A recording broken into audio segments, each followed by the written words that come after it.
You've been stirring that cup for a while now. If it had feelings, it would probably be dizzy by now.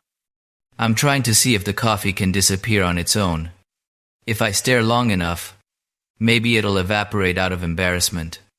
Sounds like your brain is running faster than usual. Yeah. So fast, I can't keep up. Everything's spinning in my head. Formulas, exam dates, those what-if questions. What if I forget everything? What if I fail? Stuff like that. Exactly. And the funny thing is, I know worrying doesn't help, but it's there. Like background music you can't turn off. I always think anxiety is like a faulty alarm clock. It goes off even when there's no real danger. You make it sound so light. To me, it feels like a shadow. No matter which way I turn, it follows. So, have you ever tried just standing still? Standing still? Yeah. Not running away, not fighting back. Just sitting there and admitting, yeah, I'm worried. I'm afraid if I do that, it'll swallow me whole. Usually it's the opposite. When you don't resist, it shrinks. Like shadows in a room turn on the light, and they're not scary anymore. You sound like a self-help book. Maybe, but I'm speaking from my own experience. You've been anxious like me too? More than you think. There were nights I'd lie staring at the ceiling, heart racing just thinking about tomorrow. Not because of big things, but 100 little ones piling up. And yet you always look so calm. It's a survival skill.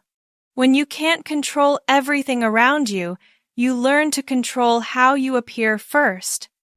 Sounds exhausting. Yeah, but it also helped me realize one thing. No one is really as fine as they seem. I thought I was the only one feeling like I'm falling behind. We all move at different speeds.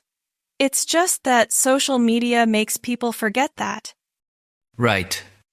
There. Everyone seems to be winning, while I'm worrying about an exam. But you know, the fact that you're sitting here, worrying, thinking seriously about the future, that says a lot.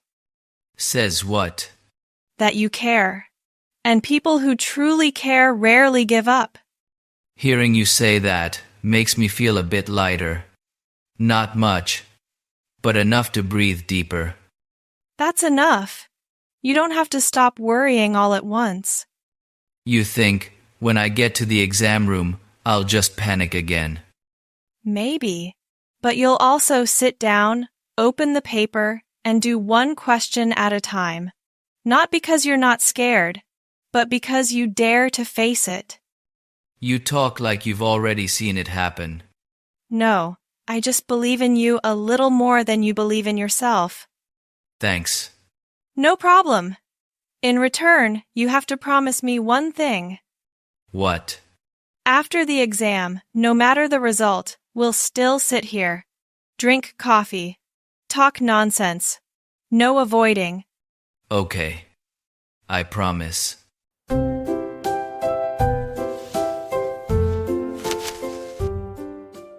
You got here earlier than me today. Yeah. I planned to study, but ended up sitting watching people pass by. Sounds productive. Not really. But I realized one thing. Everyone seems busy with their own lives. No one notices if I'm falling behind or not. That's over-caminations, as I read and re. That's a pretty important discovery. I used to think everyone was staring at me, judging every step. Turns out, everyone's too busy with their own stories. That's why most pressure is self-created. Yeah. Speaking of which, how was your week? Pretty steady. Waking up a bit earlier, walking around the neighborhood, then working. Nothing special. Sounds boring. On the contrary, I find it easy to breathe. No feeling of being dragged by time. I wrestle with the alarm every morning. Snooze and wake, wake and snooze, like negotiating with myself. And who usually wins? The bed. Always the bed. It has some serious persuasive power. But I get up eventually, not for some grand motivation, but because if I don't, the whole day will feel worse. Sometimes motivation is just avoiding feeling worse. You talk like you've observed yourself very closely. I think everyone has a version of themselves that observes. It's just not always willing to listen. Mine is always blaming, always saying, you should do better. Mine often asks, "Are you tired yet?" Those two voices are very different. I wish I could switch the voice in my head. You don't need to switch. Just add another one, gentler, to balance it out. Like how you're talking to me right now. Maybe. But the ultimate goal is for you to talk to yourself that way. Maybe I've never learned to be kind to myself. That's okay. No one teaches that. We're only taught to try harder. And no one says that being tired is normal. Exactly. Hey, if one day I don't accomplish anything at all, do you think I'm wasting time? Depends. If you use that day to breathe, to rest, to exist, then no. But if you use it to blame yourself, then maybe it's a bit of a waste. You make resting sound like a form of work. Because it is. An unpaid job, unrecognized by anyone, but essential. I've never thought of it that way. Then today, consider it something new you've learned. Sitting here, talking like this, I feel time passing slower. Because this time, you're really living in it, not chasing after it. It would be nice if every day could be like this. It doesn't have to be every day. Just remember to come back to it occasionally. Come back where? To yourself. To quiet afternoons like this. Maybe I'm starting to understand why you like this cafe.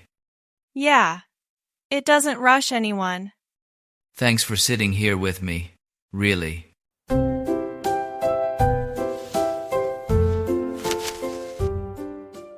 You look like someone who just stepped out of a battle.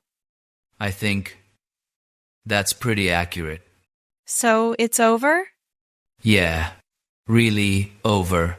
No more papers, no more countdown clocks, no more nights up till 3, wondering what I'm doing. How does it feel? Weird. Like setting down a backpack you've carried for so long you forgot how heavy it was. Relieved? Yes. But also a bit empty. Like, when everything ends, I don't know where to run next. I get it. When you're used to living in stress, quiet can be disorienting. Exactly. These past few days, I wake up not knowing what to do first. And what did you do? First day, slept till noon. Second day, tidied my desk.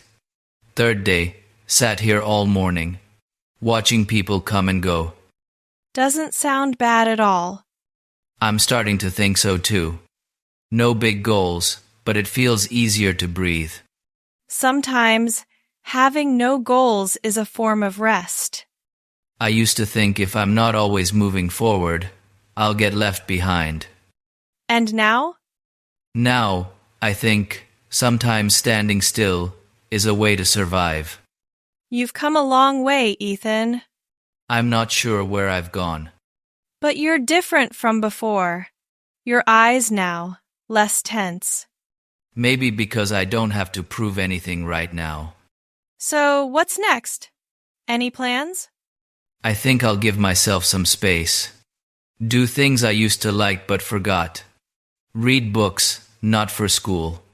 Walk without counting steps. Maybe pick up drawing again. Even though I've always been terrible at it. Who cares? As long as it makes you happy. What about you? Any plans for the near future? I want to go somewhere alone. Not far. Just a quiet place. Bring a notebook. Write things I've never said out loud. Sounds like running away. No, more like coming back. You always say things that make people rethink.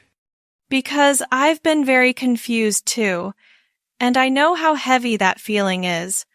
If it weren't for these coffee sessions, I'd probably be a lot more stressed. Me too.